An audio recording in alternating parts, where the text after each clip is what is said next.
I was walking all right, but all of a sudden, at the age of 6, it just happened that I became disabled and I couldn't walk again. I crawled on the ground for almost 7 years.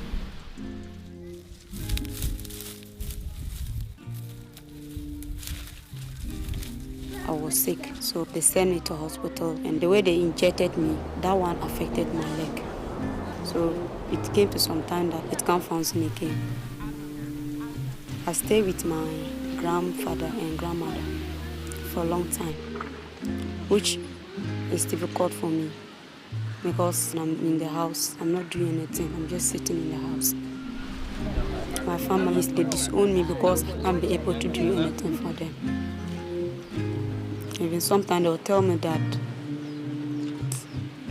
that when will I come to be somebody,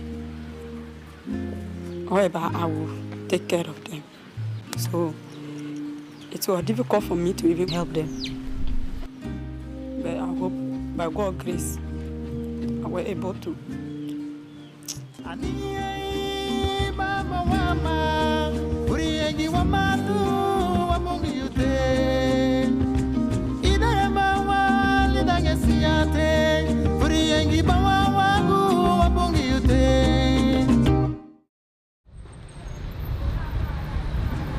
At the age of 12 years, I was taken for orthopedic surgery, and I was given crutches and pairs of calipers to actually learn how to walk again. I just had to muster courage over myself and then see exactly what I can do, because I knew once the surgery was done, the next thing to do was for me to do everything I could to walk. I just thought that it's not actually good for me to be sitting in the house like that. So I had to get myself to do something. People think that when you are a disabled person, that means there's absolutely nothing you can do to improve your life and also contribute as far as development is concerned. My name is Isaac Mohamed Yusuf. As you can see, a physical challenge. However, I am the secretary for the Disability Resource Center. I'm also into voluntary service to one of the schools in Kumbungu here. Whenever there is a community gathering, there was this kind of perception that PWDs should be relegated to the background.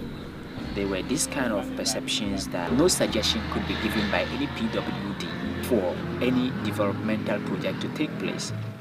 And there were many people who actually associate themselves with, excuse me to say, is ignorance and stigmatization. These are people who would not even want to encourage you to actually be part of them. So there were PWDs in their various homes who have never been to school.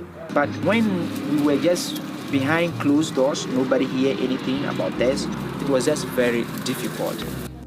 There's a saying that together we stand and divided we fall.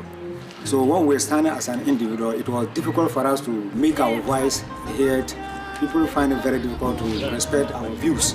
There are some areas, as I speak to you now, you go to see that disabled people are kept inside rooms. Their parents find it very difficult to expose them to a social community. So because of this, we deem it necessary that it's better for us to come together. We came out with this association and we tried to identify exactly what each and every member can do for themselves. And then people said, wow, something is actually happening somewhere. There is a secret there. And what secret is that? That was where World Vision came to our aid. They took us to a radio station and they got us some airtime so that we talk to the people to understand the motive behind that association that we are forming. And that is something that gave us the strength to make the association a very unique one. And believe me, before the end of the program, when we gave out our numbers, people started calling us that I have a PWD in my possession and I want him to be part of your association. They used to hide them. They never wished to bring them out for people to even know that they have PWDs in their possessions. Some of them were given crutches because some of them find it very difficult to walk. And some of them were given wheelchairs or tricycles to be able to move from their communities. And some of them are now in public schools. And then people start saying that they never knew until today that PWDs could speak like this. It means that we are making an impact.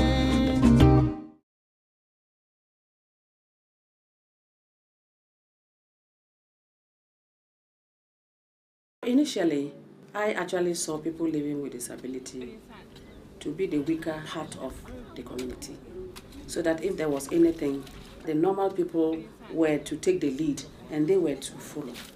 I also saw people living with disability as people who needed help all the time.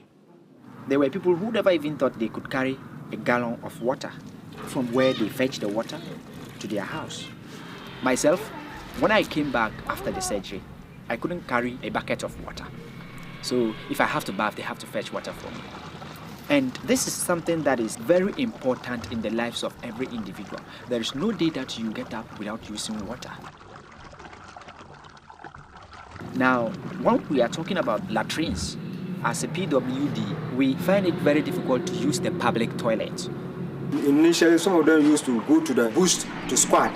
The mercy of the sun, snakes and whatever. Assuming someone is crawling with the bare hands, you yourself can imagine how the person will suffer from the house to the bush and back to the house. So we ask ourselves, what must we do so that we'll be able to live an independent life?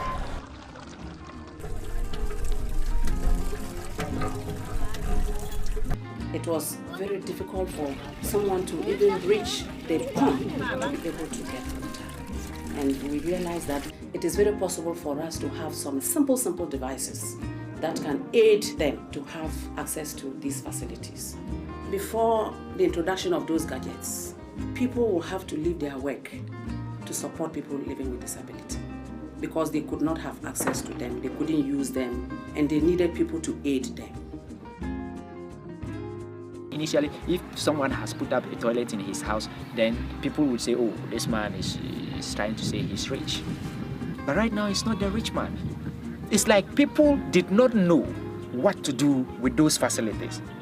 But they have not realized that it is not only PWDs who should even have it. Come on, I should get this. Should in case there is a PWD in my house, it is not World Vision that is coming to actually provide this. Let me provide it myself.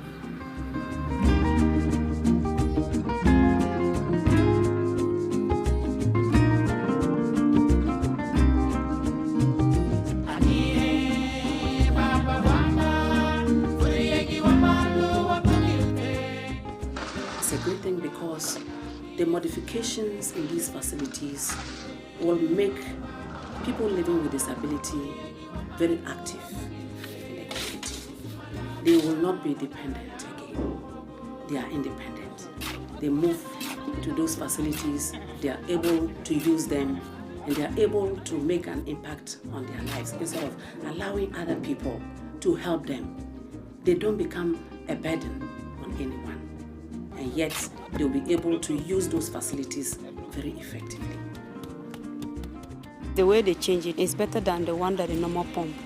The way they just make the entrance, it's easy for me to pass inside. I'm able to do it. I can use the two hands at the same time and even fill your bucket. So you can see that an impact has been made because the hygienic nature of this particular community is being strengthened. They don't go to the bush where maybe you go out and you see feces everywhere. Maybe people defecate in every part of the community. No, that is actually becoming something of the past. Somebody living with disability will be able to go and fetch water for the family. instead of allowing only the able people alone to do the work. So it makes them equal. For me, I feel that it has bridged that gap, that the people living with disability are not always to remain behind and people doing things for them. Now they are also there, and everybody, all hands on deck. So if there's anything in the community that needs to be done, people living with disability will also come out with their chest out to do it, because they'll be able to participate in the development process.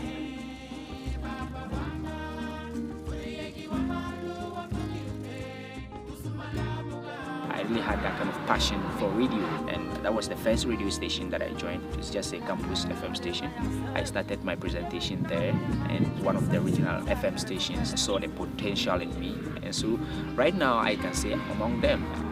And many people look at me and say, this person should be a role model.